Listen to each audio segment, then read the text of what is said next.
Et je vous le disais en titre, il y a 17 ans, mourait le célèbre footballeur camerounais Marc-Vivien Foé. L'on se souvient, c'était le 26 juin 2003. L'anniversaire de la disparition de ce footballeur camerounais a donc connu des soubresauts. À Yaoundé, la veuve et le père de l'ancien lion indomptable se disputent un immeuble laissé par Marc-Vivien Foé. Le reportage de Aïe Cyril, Rodrigue Ngassi. 17 comme le dossard de Marc-Vivien Foé. Il y a 17 ans, depuis le 26 juin 2003, que l'ancien lion indomptable est décédé au stade Gerland de Lyon en France. Curieuse coïncidence, le 17e anniversaire de ce triste événement est célébré dans la tourmente à Yaoundé.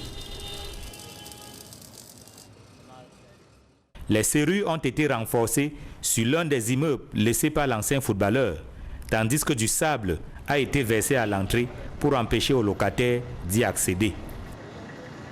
J'ai trouvé la porte fermée en venant le matin, donc je ne sais pas ce qui s'est passé. J'ai juste trouvé du gravier versé devant les bureaux et des portes soudées, donc je ne sais pas, mais nous sommes là, nous attendons la suite. Nous les locataires, nous on a juste nos bureaux et on attend juste la suite.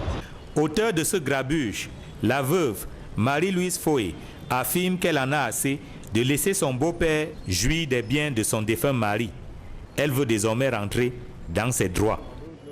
Je suis en train de revendiquer les droits de mes enfants. Mes enfants ont eu un père qui a travaillé pour qu'ils soient à l'aise. Je suis allée jusqu'à la Cour suprême avec mes ex-beaux-parents.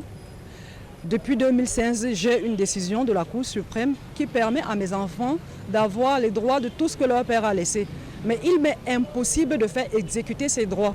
Malgré la décision de justice que la veuve dit tenir, mais dont nous n'avons pu avoir copie, les locataires reconnaissent plutôt le père de l'ancien footballeur comme bailleur. En tant que locataire de cet immeuble, nous reconnaissons M. Foé Amougou.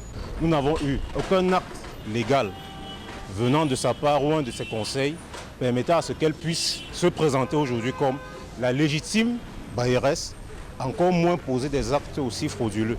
La bataille juridique entre la veuve et sa belle famille dure depuis 17 ans. Marie-Louise Foé dit avoir saisi cette date historique et symbolique pour marquer le coup.